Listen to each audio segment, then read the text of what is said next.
Hey, what's going on, you YouTube addicts? Albie45. Well, seems like I start my videos the same way every time. Oh well, that's just me. Well, I finally went out and got myself my first 1911. So I'm not going to sit here and blah blah blah. You can see what she is right there. I've been looking at 1911s off and on, well, pretty much ever since I started redoing my handgun thing back in October of 2009. Never really gave a 1911 a second thought. Started going through getting my Glocks and all the other, Rubbermaid guns or whatever, which I love, and I was like, I'm going to start trying to concentrate on a 1911. Well, never owning a 1911 before, I didn't really want to go out and drop $1,000 on one or whatever. So I started doing some looking on YouTube, looking at reviews, and there's three people that I really admire and trust their opinion on about anything, when it comes to firearms and knives or whatever. But all three of these individuals own a Rock Island Armory 1911. All of them are happy with them. So I started doing some looking around. As a lot of you know, maybe some of you don't, Rock Island Armories are a very affordable 1911. These 1911s are built in the Philippines. They are imported by Arms Corps in Nevada. Story is Arms Corps, i.e. Rock Island Armory over in the Philippines, is actually building these guns on old Colt machines. They apparently bought old Colt machines, I couldn't tell you when, but sometime in the past, if it was 10 years ago, 15, whatever, I don't know. But I've been down that road before too, because I owned a Taurus 92 AF 9mm, which is a clone of the Beretta 92. And that Taurus did not run well at all. So I'm always kind of skeptical about that kind of stuff. But the reviews on YouTube of this Rock Island Armory 1911 style pistols is fantastic. I see very little negatives about them. So, up here where I'm at, I can't just walk into any gun. Well, there's one place I can walk into and buy one right off the shelf, but this place is literally priced $100 plus over what you can get it for, like at Bud's Guns. This right here was $435, and that's what I paid into my hand. That's my FFL fees, cost of the gun, the whole 9 yards. Bud's prices fluctuate quite a bit. I don't know if you all know this or not, but I bought this gun a week ago this past Tuesday. No, sorry. Yeah, a week ago this past Tuesday, and it was $425. Free shipping. I just got to pay my FFL fees. My FFL fees here, we have one here that is real good to retired and active duty military. So my FFL fee is $10. So $435. Well, anyway, I'm getting off on a tangent here.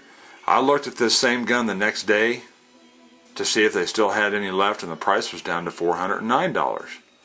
So I shoot them an email and say, hey, what's going on? Will you credit me the $16? They more or less said, no, we won't. They didn't say it like that, but more or less it was like that. Well, the day after that, I went in and looked again. The price was up to $453.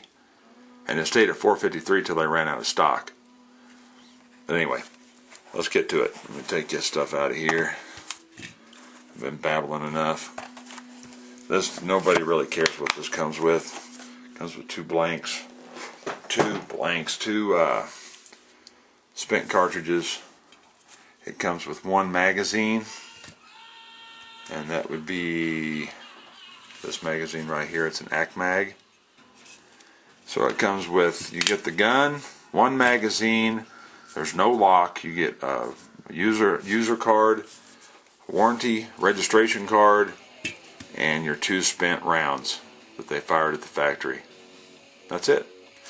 But this right here is the Rock Island Armory 1911 A1 FS Tactical. Okay. Cutlery Lover has this exact same gun, near as I can tell in his video. Difference between a tactical model versus a straight GI model is the tactical model is going to give you a dovetailed front sight and rear sight and low profile Novak style sights. But as you can see, they're just black. There's no dots, there's no paint, there's no nothing. Okay, so I did get my hands, I did buy some sight paint that came, and I'm gonna try and figure out the best way, and I'm gonna paint this front ramp right here either white or like a fluorescent green. I don't know that I'm gonna do anything with this back here. These are dovetailed. Okay, there is a caveat to that. You cannot just go anywhere and buy a 3-dot or whatever sight. I actually called XS Big Dots to find out which sight I would need to fit on a 1911 because I didn't want to order the wrong ones. So I call them up. They said, "What gun you got?" I said, "Rock Island Armory." They said, "It won't fit." For whatever reason, in the translation from hundredths to millimeters or whatever, the dovetails in these Rock Islands is different from a standard dovetail. So you cannot just take any old dovetailed Novak style 3-dot combat sight, big dot, whatever sight, and just put them in here because they won't fit. Now there are people that have taken the new sights and they've taken files and filed them down and stuff to get them to go in here. So apparently this is a little smaller than standard. I didn't know that before I bought the gun. Not that that was a showstopper, but anyway. The tactical comes with those tight sights. It comes with a full-length guide rod. Let's see here. There's no magazine. The gun is empty. It comes with a skeletonized trigger and a skeletonized hammer, or a combat hammer, or whatever you want to call it. Okay, now the finish on this is just parkerized. Okay, it's not blued. I do not believe that you can get a blue Rock Island Armory. I haven't seen one. I'm not going to swear to it, but I don't know that you can. You can get it like this. You can get it in a real shiny, like nickel or stainless finish. They have one that's like a 2-tone. But this is a full-size 5-inch government model, 1911, 8-shot. Pretty bare-bones gun. I did purchase, let me see here, 2 Chip McCormick mags for it. Now these are the flush fits. Now these do come with some rubber bottoms that you can screw onto the bottom. I'm not going to do that because I actually like it whenever they fit flush to the bottom of the gun. This has an extended beaver tail. I think that this is probably a standard grip safety. I just got done taking this apart, getting all the cosmoline and everything out of it, wiping it down, cleaning it, ballastol, put ballastol back on it. And for me, what a pain in the butt getting this pin back in, because of that little lug that has to be straight up and down and put this in. And my first time doing it, it was a pain. But I can tell that you just need to practice at it. You take it down, put it back together 4 or 5 times. It'll probably be, pretty simple. There's a few things I was going to want to tell you all about. This has got a very, very slightly beveled magwell, very slightly, I think, anyway. Like I said, it's my first 1911. I am not a 1911 aficionado. One thing I do want to show you on this trigger. This trigger I'll try and do it like this. Whenever you start pulling this back,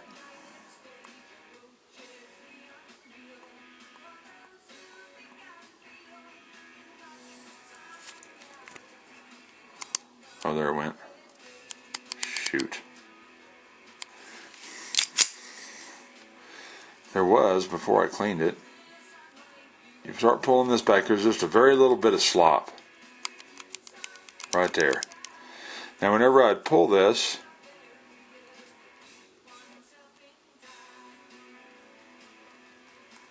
oh shit, I gotta,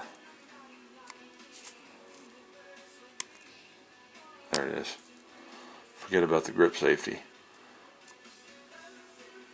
Right there. It gets kind of hard, then it moves on back just a stinking very small amount. Once you get past that spot,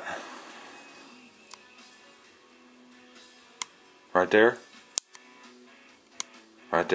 it's almost like a stage on a trigger to me. Just right there, and then boy, I put just a tiny bit more pressure on it, and it fires. Not a lot of, I don't know what's the term, creep or whatever, but I'm pretty sure that this right here, right there, is not normal. But I'm thinking that over time, it's going to, you know, probably smooth out. The bottom line is this is a very economical 1911 that gets fantastic reviews. Like I say, it's a Philippine made. You know, take that for what it's worth. I have this. I mean, someday, I don't know if it'll be this year, next year, or what, but I am going to get myself a quote-unquote high-end 1911, be it a Colt, a Sig, you know, whatever.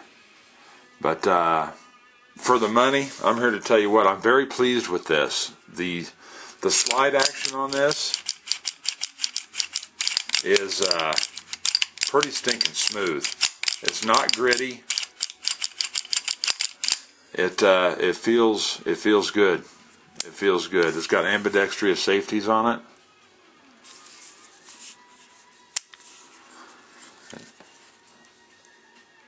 Right there. Right there. Boom. I don't think the trigger's bad. I actually kind of like that little stop in there, because that's a perfect way to stage this thing. You pull it back and you feel it go past that, and it's sitting there. Man, I know I'll just a tiny bit more and it's going to go off. Good stuff.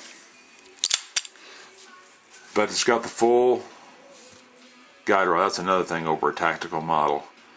So near as I can tell, the tactical gives you the full length guide rod, the Novak style dovetailed sights, not that it does you much good, I guess. The skeletonized trigger and the combat or skeletonized hammer. I do want to, you know, before I bought this, I was going looking for videos, and there were certain things that I wanted to know, and these videos I couldn't find it. And I know I'm going to forget something on this, but I'll just have to catch it later. I'm going to weigh this. Okay, I'm going to weigh it with a full magazine, 8 rounds, 230 grain Winchester white box. I have not even done this myself yet. You see how that fits nice and flush along the bottom? I like that look versus the magazine that sticks out a little bit. Let's see what this pig weighs. There you go. Proof is in the pudding. 45.5 ounces, fully loaded, with 8 rounds of 230 grain. Hardball. Now here's the one that came with it. See how that sticks down right there? Personally,